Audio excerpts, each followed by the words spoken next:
swing and a drive, left field. It's deep. It's gone. Yes! And it is gone. Yes! It is bedlam at the bank. Look at the doctor. Yes, he's got it. Here he comes. Way rock the baby to straight but slammed up. And the doctor made a sensational play. In front, the front, and they score! And Giroux's coming. Suarez fires. Blast and goal! Brady back again. He's got to be 10 and goes forward. And he fumbles the football and the Eagles have it. We welcome you back to the Philly Sports Hour here on a somewhat chilly March 22nd. We are 5 days away from Phillies baseball. We are about a month out from the NFL draft. We're in the middle of March Madness. And we welcome in Sam Heine, who's going to help us talk about all three of those topics today. Sam, how we doing? Doing great. You mentioned that we got the Philly season coming up here. I'm being lucky enough to snag them one last time down here in spring training before they head back up to Philadelphia. Well, I guess up to Washington, D.C. really. But it's crazy. I feel like this Philly season has really snuck up on us. When your football team wins the Super Bowl, it kind of puts your mind away from the other teams. And I'm excited for the Phillies to start. But yeah, it's crazy how much it snuck up on us. Yeah, and we're all kind of been looking forward to it over the past month or so with how bad the Flyers and Sixers are right now. It's like we've kind of been looking forward to it, which we're not always, we're kind of feel like sometimes we're involved with the Sixers, so we're not really focusing on the Phillies. I'm like, oh, look, Philly season's here. But now we've kind of had a little bit of an anticipation deal because we need something new, especially after a Super Bowl victory. So the Phillies will be supplying that. But right now, we're focused on March Madness, at least I am. The day round one is over, and round two starts today, I think. And we got my bracket is pretty much gone already. I felt really good about it. A lot of teams I had in the Sweet 16 are gone. So anyone in particular that busted your bracket? So, I don't want to brag here, but my bracket is actually doing pretty well. Obviously I didn't have any of the McNessie or Drake's or any of those upsets, even though, normally a 12-5 does upset. But no, I'm doing all right. All my Final Four, Sweet 16, Elite 8, my champion. I think it's pretty easy to think who I'm going to choose as the champion. But I think, we're doing pretty good so far. We'll see how today goes and see if there's any more upsets and some of these lower seeds can kind of keep it going. But I think it's been an okay tournament so far. I think, not a lot of teams have really upset except for that normal 12-5. But we'll see as it keeps on going. I feel like this year is one of those years where it's like you got the top end teams, and I think those are the teams that are gonna kind of win out here. Yeah, I kind of Clemson and Clemson, McNeese kind of screwed me a little bit. I had Xavier going on a little bit of a run. That didn't go well. So I have two teams in my Sweet 16 that aren't there anymore. But other than that, it's a very top-heavy tournament, as you said. But, I mean, how could we pick against McNeese?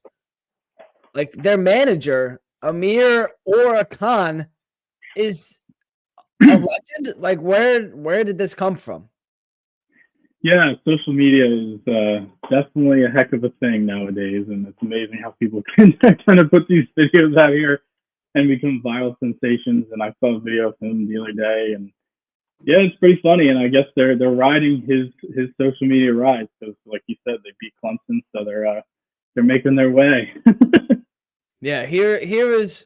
If I knew that this was a thing, I would never have picked against McNeese. I know.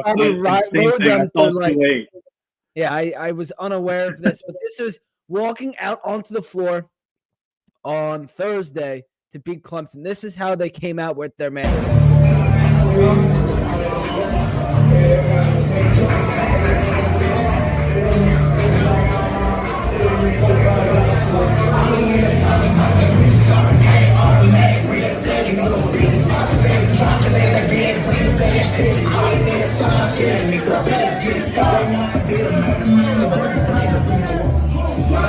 Shot, big shot, yeah, bro.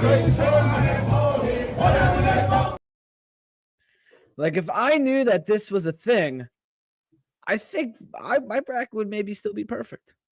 Yeah, it's kind of like when you look back at like the Super Bowls that the Eagles have been in 2017 when they walked out to dreams and nightmares. You just kind of knew that that game was going to be over. And then this year, I think they had a really strong introduction with Bradley Cooper, obviously, and the Chiefs and the Patriots both those years just did not have those good introductions. You can kind of tell by the vibe, what the game was going to be like. And yeah, I wish I knew about this guy earlier because looks like those players are ready to go as they walk onto the court there.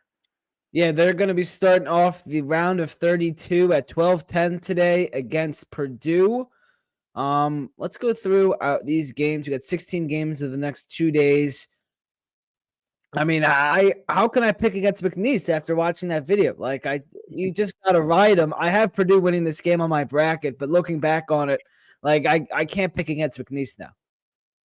Yeah, they definitely have something, especially beating a team like Clemson. When you look at Clemson's regular season, they beat Duke. They're one of the only teams in the country that have beaten Duke this year, and then to get knocked out in the first round is pretty impressive. So, we'll see how they go. I know there's some other underdogs that have some pretty good players, like New Mexico State's got a good player. But yeah, over the next couple of days, I mean, who do you have winning it all this year?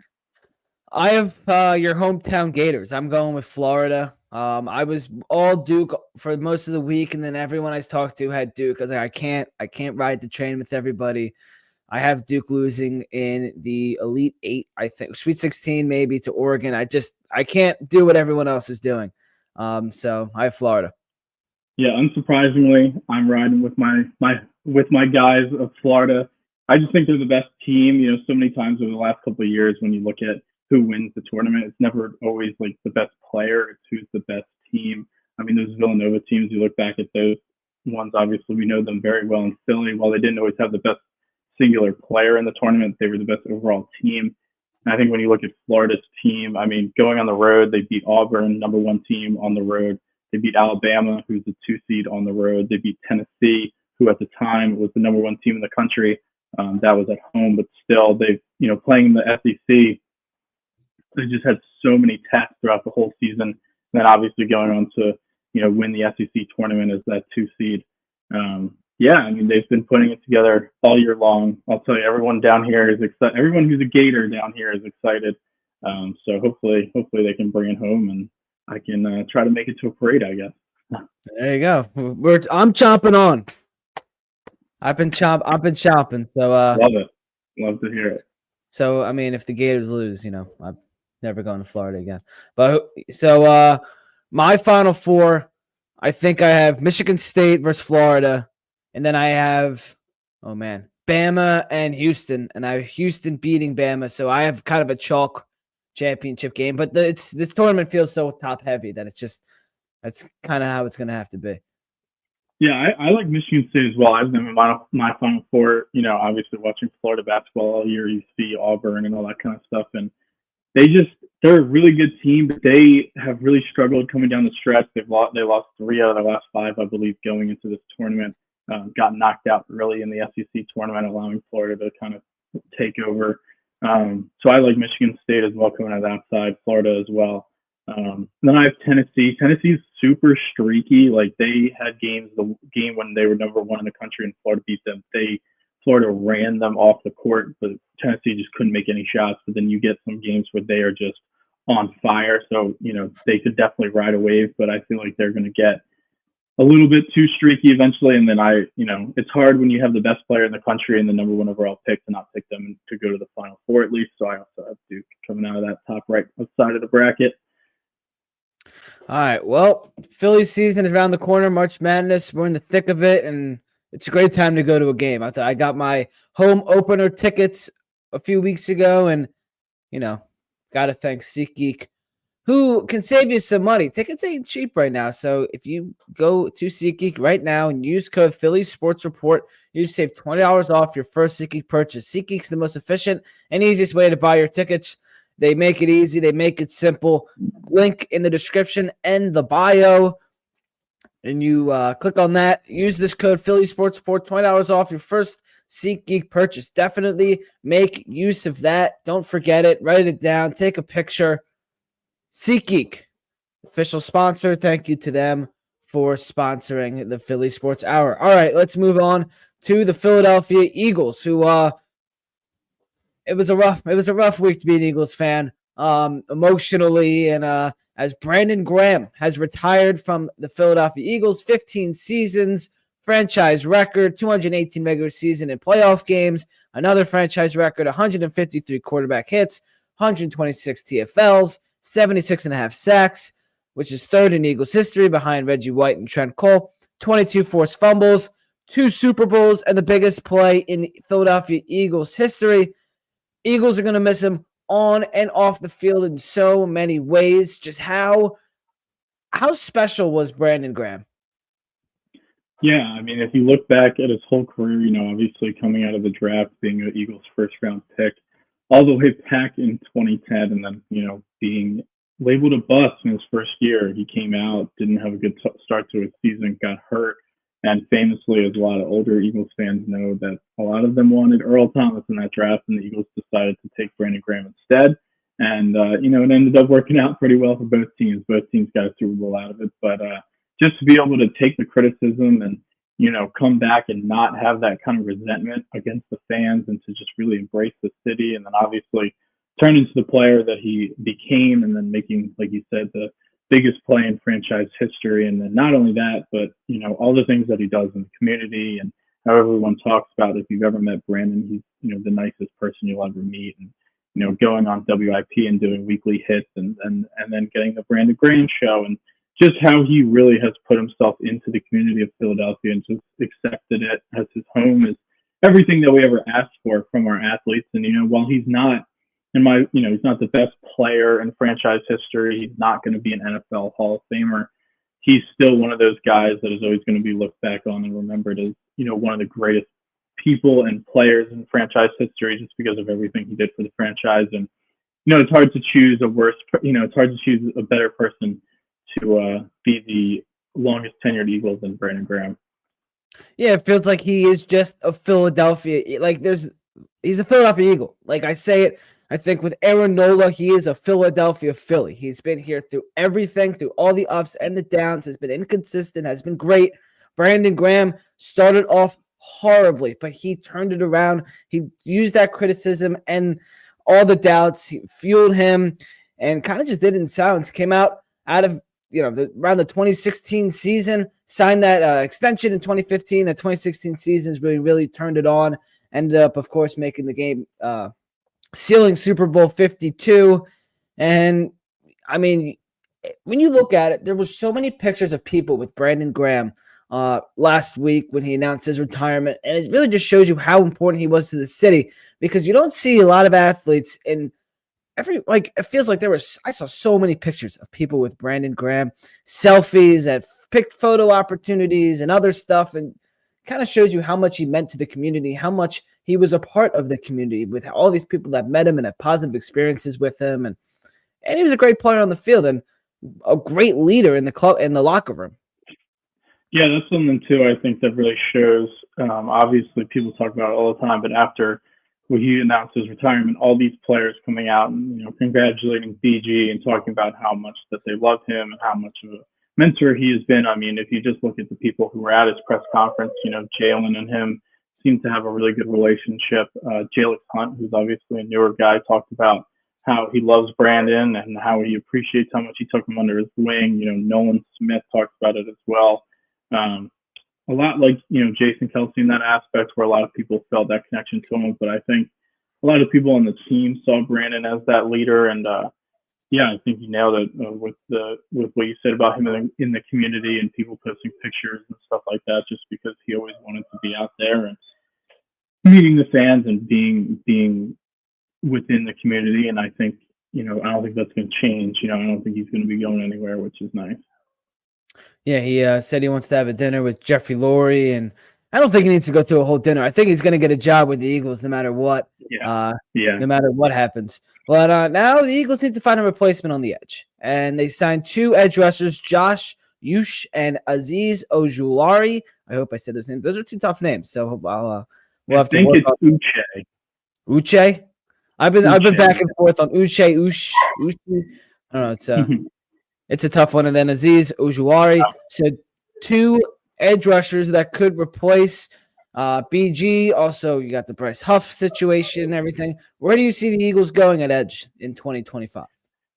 Yeah, I think something that obviously we can't see yet because the draft is still a month away, but I do think that the Eagles are going to try to get an edge rusher in the first round if possible. You got to, at pick 32, you got to see how the draft board falls to you. But something that's been made so much about this offseason is how the Eagles are just gaining picks, comp picks, and how they have all these picks over the next couple of years. And I do think that they are going to target somebody and go out and get them by trading up, in my opinion, in the first round of the draft. And I do think that would be for an edge rusher. So I think this room is obviously incomplete, but from what we've signed so far in the offseason, I'm not a huge fan of Josh Uche personally. He was a healthy scratch in the Super Bowl because he came from the Chiefs.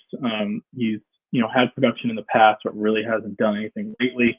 But I do like Aziz Ojulari a lot. Ojulari is someone who has had a lot of sacks in this league. I believe he has 22 or 22 and a half around there. But his biggest problem is staying on the field. That was something that was a problem with Saquon too, coming from New York, was staying on the field. And I do think that if he's able to stay healthy, he can be a really good addition into this defensive line. But the biggest thing, especially when you're talking about replacing Brandon Graham specifically, is that run stuffer on the outside. Bryce Huff, part of the reason he didn't play last year, 1, because he wasn't getting the quarterback, but 2, because he was terrible at setting the edge, terrible against the run. Nolan Smith, I think, is pretty good at it, and he obviously can continue to get better.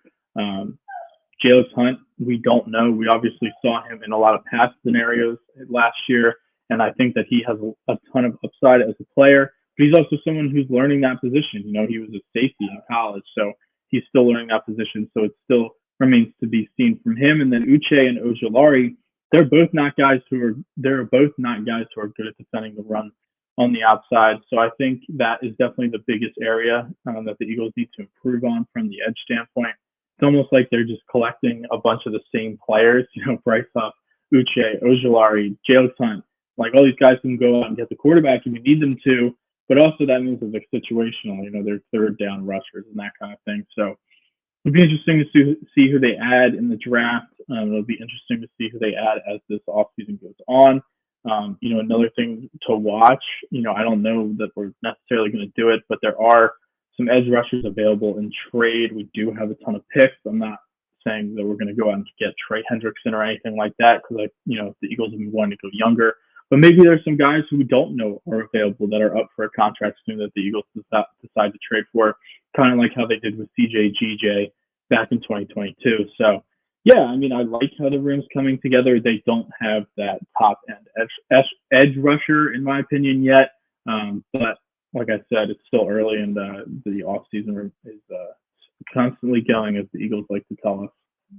Yeah. Any specific names in this draft at edge that your eyes are on? I can't really name you on the top of my head because I'm not a big college guy, but kind of we'll start looking at it as we get closer. I'm Philly centric right now, but eyes in on the draft. Any guys at edge that you're looking at? So I haven't had a chance to really look that deep into the back of the draft. When we get closer, I feel like once it hits April and March Madness is over, that's when I start looking at it. I don't really know any of the guys deep in the draft. Obviously, everyone knows who Abdul Carter is, especially around here, but there's absolutely no chance the Eagles get him, even though that would be amazing. So no, not really sure in the back of the draft, in the back of the first round, who we're going to be looking at yet. I know that people have said that there's some guys that are, pretty good who should be able to be had back there, but I think once March Madness and it starts to get closer to the draft, I think that's when we'll start taking a look at it. I guess we'll have to have you back on the Philly Sports Hour. We'll go through a full draft on this show. All right, back to Brandon Graham. It's always when one of these guys retires, where does he rank among all-time Eagles? Saw with Jason Kelce last year, Fletcher Cox. Now, Brandon Graham. I wrote an article about this week, and I had PG. I had him in my top 5. I have him up there with Jason Kelce, Reggie White, Chuck Bednarik, and Brian Dawkins in my top 5 Eagles of all time, not just because what he did on the field. Now, he had the biggest play in Eagles history, but also everything about him off the field. It definitely drives him into my top 5. only Eagle to win 2 Super Bowls outside of Lane Johnson, Jake Elliott, and Rick Lovato. Definitely helping his case. Number 55 will absolutely be retired one day with number 91, 62, and maybe 65. Where do you see BG among your all-time Eagles? Yeah, so I have him in my top 10. I just think that him as a player puts him out of the top 5. When you look back at his career, he's had a really good career in terms of an Eagles career. But when you look at in terms of the NFL, he made 1 All-Pro team, 1-time Pro Bowler. So I don't think that I think that there are some other players in franchise history who should be above him from that standpoint. But the fact that he won 2 Super Bowls has the biggest play in franchise history, going back to that strip sack of Tom Brady, obviously that definitely has him in the top 10 as well. And I also think that, I agree with you that just the player themselves should also be taken into account. Their off the field accomplishments and all that kind of stuff as well. So I do agree with you from that point, but he's definitely in my top 10 for sure. All right. Top 10 still with the Eagles of almost, we're looking at almost 100 years now. We're at like 93, I think, with the Eagles. So that's crazy. Maybe he'll change as time goes on. We'll see. We had some proposed rule changes in the NFL, as we always do around this year. We had 3 that we need to talk about. And we'll start with the one that doesn't directly involve the Eagles. We'll start with the Detroit Lions, who want defensive holding to not be an automatic first down, because right now defensive holding is a 5-yard penalty. It's a 5-yard penalty and an automatic first down, which is kind of strange. Because 5 yards is not a first down, but you got the first down and 5 yards. It needs to be one or the other. This just makes sense. Yeah, so I think it's a tricky one because, I think it makes sense because 5 yards is not first down, but, there are plays that happen because it's not a spot foul. There are a lot of plays that can happen past the line of scrimmage that would have resulted in a first down that are now not going to be first downs. Like, let's just say, for example, the dagger in the Super Bowl, right? Jalen steps back. Devontae Smith is absolutely cooking the defender. That defender holds on to his jersey, would have prevented a touchdown. 5-yard penalty. Eagles don't get a first down, even though that penalty happened way past the line of scrimmage. So I get why the Lions are proposing it. And, obviously there's been so many rule changes that have been so much towards the offensive side of football that it's almost impossible to play defense now without committing a bunch of penalties. But at the same time, this one is very tricky because I do agree that, obviously if it's, right at the line of scrimmage or whatever, and it's 3rd down and it's 3rd and 10, and you have a 5-yard holding penalty, 8 yards in, they shouldn't automatically get a first down from that. But what happens if it happens beyond the line of scrimmage? So I don't know if it'll get passed. It's a little bit tricky. I don't know. It's going to be interesting to see what they do with that. But yeah, it's just different scenarios with it, I think, make it a little bit complicated. If I were to propose this rule, I would say it is an automatic first down and no 5-yard gain. So you kind of stay at your spot, but you get the first down, is what I'm thinking. That'd be interesting. It could also, to eliminate this, if it happens beyond the line of scrimmage, it's a spot foul, and then if it happens, but then passing interference is spot foul. I don't know. It's tough because is holding as bad as passing interference? No, because a player can still complete a pass after holding and passing interference. I don't know. It's a lot to think about with this one. Yeah, it's a tough one. Than it seems. More complicated than it seems. This next one isn't as complicated. This next one is not as complicated from the Philadelphia Eagles, who are proposing that make overtime rules the same in the regular season and the postseason, so both teams get a chance to score. Yeah. This is the stupidest thing ever. Like, why has this not been a thing since the Declaration of Independence was signed? Like, this is just a layup of, like, it's not, like, if you get the field goal, then the other team gets a chance. If you score a touchdown, the game is over. It makes no sense how this overtime works. And in the playoffs, it's different. Like, make it the same. It's not really that difficult. Yeah, and, I feel like the Eagles always propose rule changes that are just, like, super obvious. And everyone's like, oh, yeah, that makes sense. Let's do that. Like the 2 helmet rule. everyone was like, why can we have two helmets in the NFL? That makes no sense. The Eagles were like, hey, we should change this. And then they changed it. And now the NFL is, rolling over in cash because of all the money they've made from the throwback uniforms and the alternate helmets and all that stuff. Like, the Eagles are very good at finding rules in the NFL rule book that just don't make any sense and then proposing to change it. And everyone's like, yeah, that doesn't make any sense. Let's do that. So this one doesn't make any sense. Like you said, from the beginning of time, they're the only sport that you're not guaranteed to have a chance to win the game. A coin flip decides if you could win the game or not. And I know the argument against it is, well, just play defense and you'll be okay. And yeah, that's fine. But like, the offense doesn't get a chance to score. In every other sport, the offense gets a chance. Like, it makes no sense. So I think this is definitely something that should be accepted and should be put into effect. And I think it's going to be as well. Feels like something that should have been put into effect when they created overtime back in, when we were slicing bread and we thought that was great. I think it's very bizarre. And then like kind of the baseball one, like, I guess what they're trying to do is, like, obviously in baseball they have the ghost runner on second base and all that kind of stuff for regular season versus postseason, which makes sense because they just want to get the MLB games going. But there's only 17 football games, and a tie can help you, hurt you, all that kind of stuff. So it doesn't make any sense. All right, now this one from the Green Bay Packers. We're back to banning the tush push for the second straight year. People don't like when we're pushing tushes, apparently. And here's the official proposal.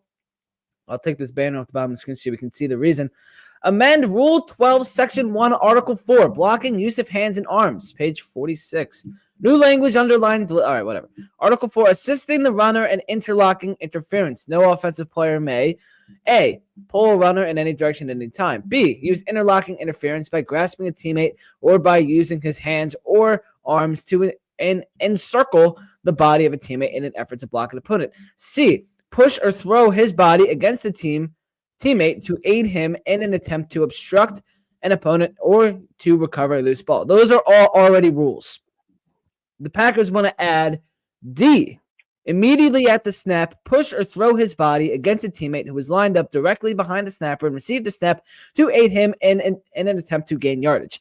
Also known as the brotherly shove, also known as the tush push. Penalty for assisting the runner, interlocking interference, or illegal use of hands, arms, or body by the offense. Loss of 10 yards. Submitted by Green Bay. The effect is it prohibits an offensive player from pushing a teammate who is lined up directly behind the snapper and receives the snap immediately at the snap. And the reason, player safety, pace of play. Well, here's my argument. It resulted in 0 injuries in 2025. So you can't say that the reason is injury. And the other reason is it just is unfair because the Eagles are good at it. That's just not a fair reasoning. It's ridiculous. The reasoning that they put on there is absolutely ridiculous. Pace of play. We're not at a golf course. If the Eagles want to run the clock all the way down to 3 seconds and then do a tush push and then run it again down 3 seconds and do another one on 4th down, who cares? It's ridiculous. And then the injuries thing. You're right. This is why I think it's going to get denied, is because he's a former Eagle. I had his name and I can't remember it. But yes, Troy Vincent. Thank you. He came out and said that there was 0 injuries from the tush push last year. And also, if you're going to ban the tush push, then you also have to ban, in my opinion, you have to ban a player aiding and pushing at all times. Because how is it fair if Saquon Barkley catches the ball at the 3-yard line, he's tackled, but he's upright, and Jordan Mailata comes in and pushes him into the end zone? How is that fair that is counted as a touchdown if you can't do the tush push? So that is a flaw in it right there. And yeah, I think, if they came up with a better reasoning besides pace of play and injuries, which there's no injuries, and again, pace of play. I mean, what pace? This isn't baseball. Like, this isn't golf. There's a time limit on football. So pace of play is ridiculous. It basically is just that the Eagles are better at it than anyone else, and teams are upset with that, and they're upset that they can't stop it, and it's just ridiculous. There have been times in sports, you look back, they added the 3-second rule in basketball where they can't be in the lane for 3 seconds on both offense and defense because of players. They call it the Shaq rule and all that kind of stuff, and goaltending and all these things, which it happens in sports because people are too dominant and they have to change the rules. But this one, I just don't find the arguments and the reasonings that they're putting out there to ban it to be sufficient. And like the Eagles aren't the only team that is good at. Like the Bills are pretty good at it too. Of course, they don't have the success rate of the Eagles, but nobody's shouting at the ridiculous about them. And what's ridiculous about the Bills is Sean McDermott at the combine said that he doesn't like the tush push, but you're the one because of injuries and all that stuff. But you're the one putting your $330 million quarterback under center for the tush push. So like you're talking out of both sides of your mouth. Yeah, it's ridiculous. I mean, I feel like eventually there's going to be a good enough reason where they do ban it, but I don't think it's going to be next year. All right. Well, I think it's funny. I find it really funny that people are just like pace of play is the most ridiculous reason. Like in a time sport, pace of play. That's just insane.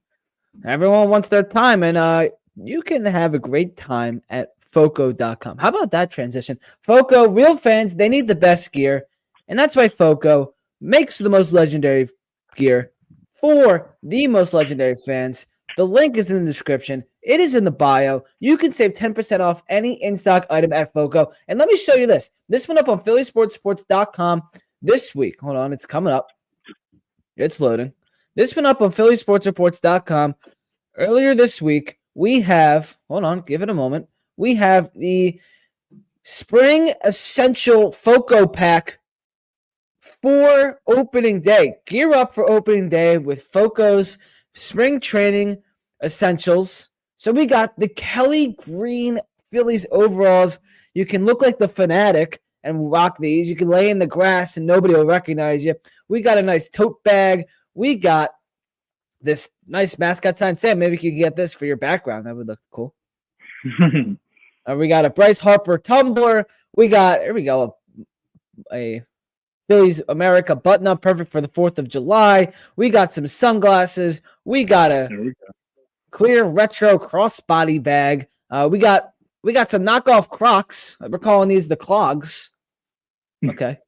We got another sign for the back. We got, look at this, a Bryce Harper straw hat. Remember when the Phillies used to wear these after home runs? Yeah, the home run hat. Yeah. I think I got one somewhere. So make sure you go check this out at PhillySportsSports.com.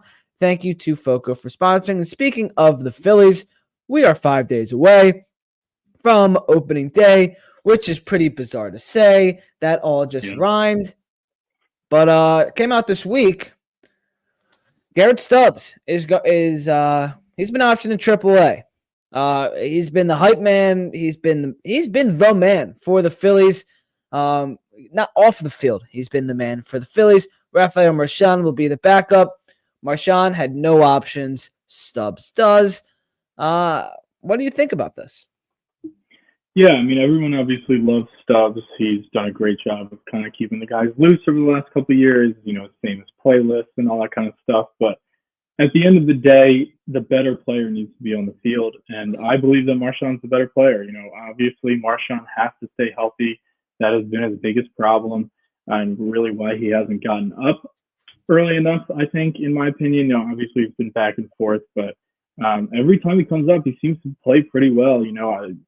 It's always so funny because they always talk about when he first gets up that he has like no home runs in the minors and then he rips off like 4 when he comes up and then goes back down. But I mean, he's someone who has been with the staff for a while, which is obviously something that's good. Because I think they're going to be trying, obviously, to give JT some more days off this year. So the ability to know the guys that there's been there.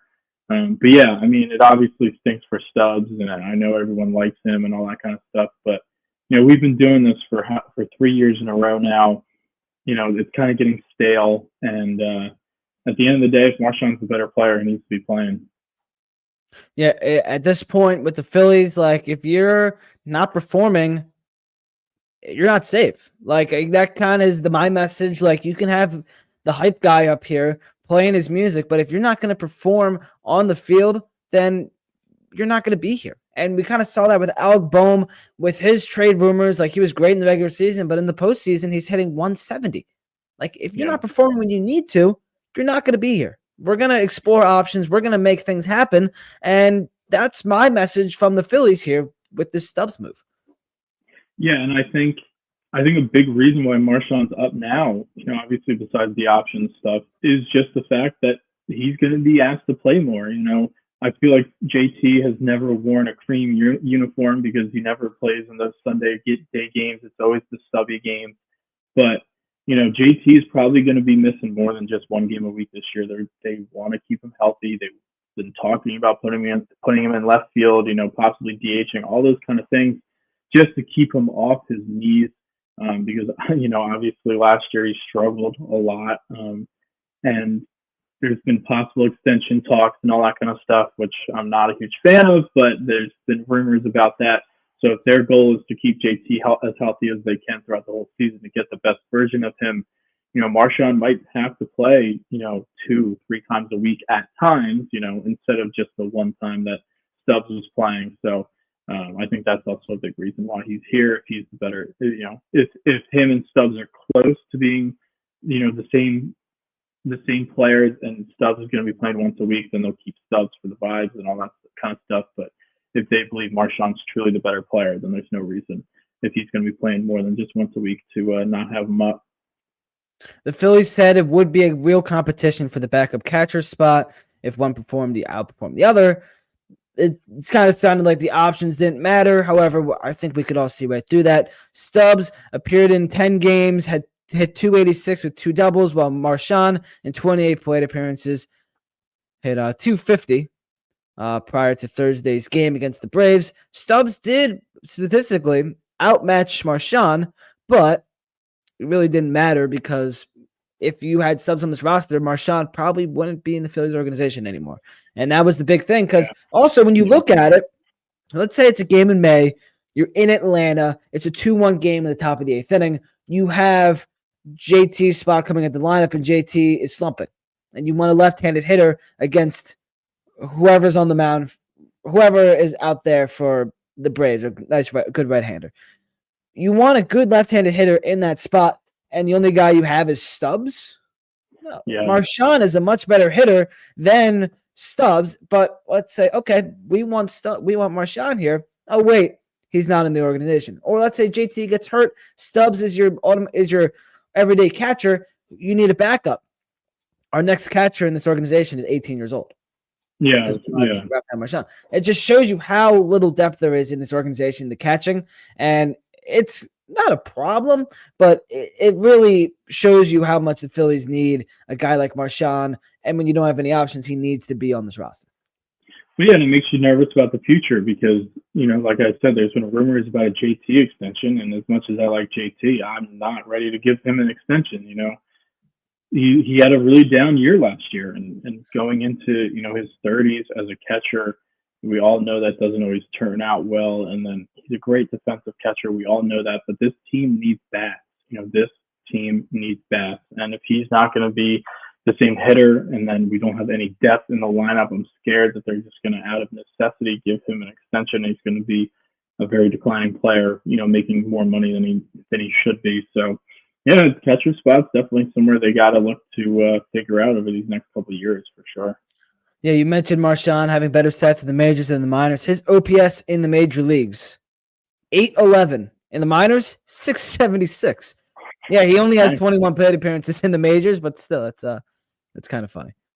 Rafael Marchand and Jalen Hurts play better when the lights are brightest.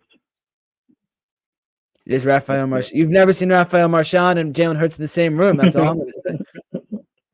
All right, Ranger Suarez came out this week. He's been dealing with some mild back sniffus. It's not the same as it was last year, when last year kind of derailed his season. He did not throw Friday as initially intended, but he is scheduled to throw on Saturday. He said he's feeling much better than he did earlier this week. He hopes to make his first start, which would be April 2nd against the Rockies if he needs more time.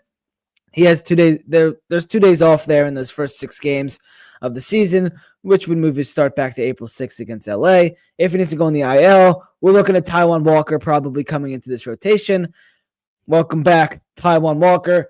Please, Ranger, be healthy. We can't see 99 out there again. But does this concern you at all? It kind of seems like he's fine. It really seems like he's going to make his first start. And if he doesn't, there's those 2 off days where it should be okay. So I'm not really worried. I don't think anyone should really be freaking out about this. Yeah, I'm not worried about the right now, but I mean, that is a question that I have for the rest of the season. Ranger is someone who has not really pitched a lot of innings in his career. Something that was made last year is how he's going to have a full spring training because he was finally able to get back to the United States on time. And then he started off the season so amazing. And then obviously, like you said, had the injury and then just kind of tailed off at the end of the season. So his durability is definitely something that I'm worried about if he can hold up for a whole season because he's really never done it before. So for him to have this so early in the season, like you said, it's not really a concern for right now. But if these things keep popping up as the season goes on, and we keep having to insert Taiwan, into the starting lineup, into the starting rotation, the rotation is really what's going to have to carry this team this year. Especially come playoff time. Obviously, it's only spring training still right now, and we're already talking about playoff time. But it's the Phillies have decided that they're going to put their money and their at least for this year, their faith and all of their assets into building the best starting rotation that they can, because obviously they didn't really make any moves to fix the lineup. So for right now, I'm not too worried about it, but I am worried as a whole if Ranger can hold up throughout a whole season and also a long playoff run. Yeah, and if Taijuan Walker does need to be in this rotation, his ERA this spring in 13 innings, 6.92. He got off to a pretty good start this spring, and it's recently kind of blown up. Like, he's going to be in this bullpen? Like, he's going to be on the roster. He's not going to pitch a lot, but he's going to be there. I don't know, man. Like, what do you do with Taijuan? Like, what do you do? So this is something that has bothered me with Taijuan and in sports in general, that the Eagles did a great job last year of not doing, is not fixing their mistakes. So Taijuan Walker, obviously a huge mistake. Big contract, hasn't panned out, but they keep on putting him out there. Last year, Bryce Huff, huge contract, couldn't play, terrible. Devin White, not a big contract, but he wasn't playing. He wouldn't play for special teams. Eagles cut bait with Devin White right away. And Bryce Huff, it doesn't matter how much money he's making. He wasn't on the field, and he was a healthy scratch in the Super Bowl. The Eagles don't let their mistakes, money-wise, dictate their players on the field. If they have a player who's making less money, who's a better player, he's on the field. The Phillies just do not do that. Taijuan Walker just keeps getting rolled out there to just get shelled every start because he's making money. They won't, obviously move on from him. They have, nobody wants to trade for him. But it's really just because of the money at this point. If he was making $5 million, it wouldn't even be a question if he was going to be pitching. It's all because he's making, close to 18. And I know it's easier said than done to not care about that and not have your money play on the field, but it's something that the Eagles did last year, and it's something that I wish the Phillies would, kind of look at and do themselves. Final bench spots have been a question this past week or so. Phillies made some more cuts today. So right now, it really looks like it's Cody Clemens versus Buddy Kennedy for the final bench spot. Cody's definitely having the better spring. He is the left-hander. He can play more positions. I am personally reading more towards Cody Clemens than Buddy Kennedy, and I feel like everyone else should. Yeah, I agree with you. I just think the fact that he's a left-handed hitter, when you look at these bench guys, you got Rojas, you got Wes Wilson, and you need a left-handed bat coming off the bench. Obviously Marchand is going to be up here, and he's a left-handed hitter as well. But I trust Cody Clemens more than Marchand, and like you said, Cody can play multiple positions. He's been someone who has had big hits for the Phillies as well at times, and yeah, I think he should definitely get that spot. Yeah, he's hitting .304 and 46 at bats this spring with an OPS of 882. So can't argue against that. And also, Johan Rojas has not played center field yet in a game this spring. He's been injured. He's hitting okay, like really nothing special. Like I'm getting to the point with Rojas, like, he has not spent more than 2 weeks in AAA in his career. And it's getting to a point where he's beginning to rot in the majors. And now with Brandon Marsh going to be the everyday center fielder, Rojas isn't going to play. The initial plan was for a platoon with Marsh and Rojas in center field. That's not going to happen. The Phillies are giving Marsh his fair shot. Rojas is going to be on the bench rotting, and you can't pinch hit Rojas because he's a terrible hitter, and you can have him as a defensive substitution. You can move Marsh over to right field, get Castellanos out of the game, have Rojas in center, but that happens every once in a while. He's still not going to be getting hits, and there's nothing better than game reps, and Rojas isn't going to get that in the majors. And if you have him out down AAA, you have an open spot. Your backup outfield spot is open. Like, I don't know what you do. Like, he has to get game reps. He's not going to have that in the majors. He's going to get that in AAA. But then you have a hole on your bench, and there's nobody really out there to sign. What do you do? Yeah, I would send Rojas to AAA. I just think that the amount of time that he spent in the MLB and not being able to develop as a hitter just shows you that he needs more time. You know, he came up so quickly, like you said, 2 weeks in AAA, and it's not like he was setting the world on fire when he was in AAA either. You know, he was never really a great hitter, and then obviously getting into the majors, you know, can't hit, won't bunt, you know, all these kind of things that he would need to do if he's not going to be this great hitter. And, you know, I like that they're giving Marsh the everyday center field job. You know, they always say that Marsh can't hit lefties. Well, how do you know if Brandon Marsh can't hit lefties if you never give him the opportunity? And even if he can't hit them right away, I think that Marsh is okay enough against right-handed pitching that you at least need to give him a big sample size. This is something that also drives me crazy about the Phillies, and I really hope that they don't do this with the lineup. But, you know, they gave Trey Turner 15 days as the leadoff hitter. You don't know in a baseball season after 15 days if something's going to work or not. You need, you know, almost 2 months, I would say, of every day, you know, at bats and all that kind of stuff to figure out if it's going to work. How do you know that Trey Turner can't be a good leadoff hitter and with Kyle Schwarber batting for if you don't try it out? And then Brandon Marsh, how do you know he can't hit lefties if you don't try it? How's he ever going to develop against left-handed pitching if you don't try it? There's only so many times that you can hit off the same left-handed pitchers in your own system, off of, you know, a left-handed simulator or whatever they have, you know, the jugs machines and all that kind of stuff. There's nothing like game reps, and I think that shows with Marsh hitting against lefties and Rojas going back to AAA. I think it's good that they're finally doing Marsh in center field, and then, you know, with Rojas, I agree with you. He needs more time to develop, and, you know, so many of these guys don't come up so quickly because they're not ready, and I think he was just brought up before he was ready. Yeah, a name that the Phillies could look for, who's currently a free agent, an outfielder. How about Adam Duvall? Free agent, hasn't been signed yet. You know, why not? Yeah, I mean, there's always going to be players I feel like at this time of the year that can help teams, but for whatever reason, they always hold out for so long. You know, last year you look at, obviously Duvall's not the player that Blake Snell is, but Snell held out so long and looking to get a contract. And then at this point, you know, guys like to just get the 1-year deals. So, I mean, I'm open to anything. I'm open to anything on the bench, anything off the, you know, coming in to be a backup. You know, why not at this point? Especially if you're going to have an open roster spot with Rojas if they send him down.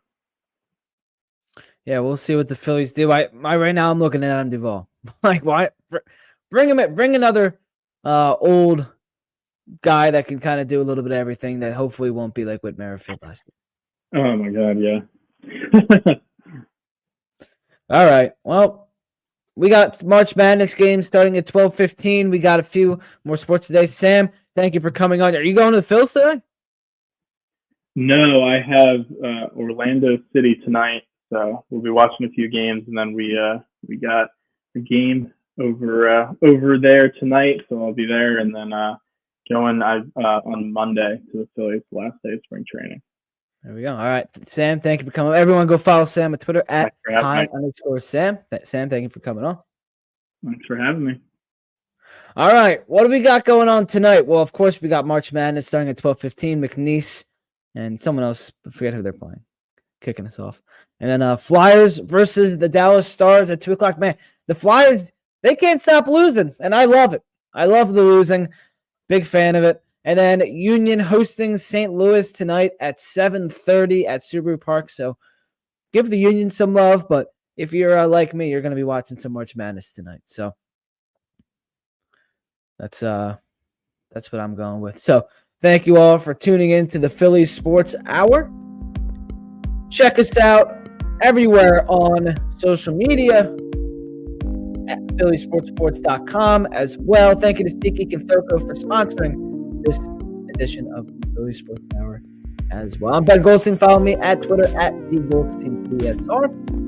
If you ever miss a live Philly Sports Hour, they're always up on YouTube, and you can go listen wherever you find your podcast. We'll be back next week. Thank you all for watching and listening. Swing and a drive, left field. It's deep. It's gone. Yes! And it is gone. Yes! It is bedlam at the bank. Look at the doctor. Yes, he's got it. Here he comes. Way rock the baby in his face and slammed up. And the doctor made a sensational play. Oh, in front, the front, and they score! And Giroux got it. Blasted. Fires. Blasted. Goal! Pretty back again. He's got to be dead.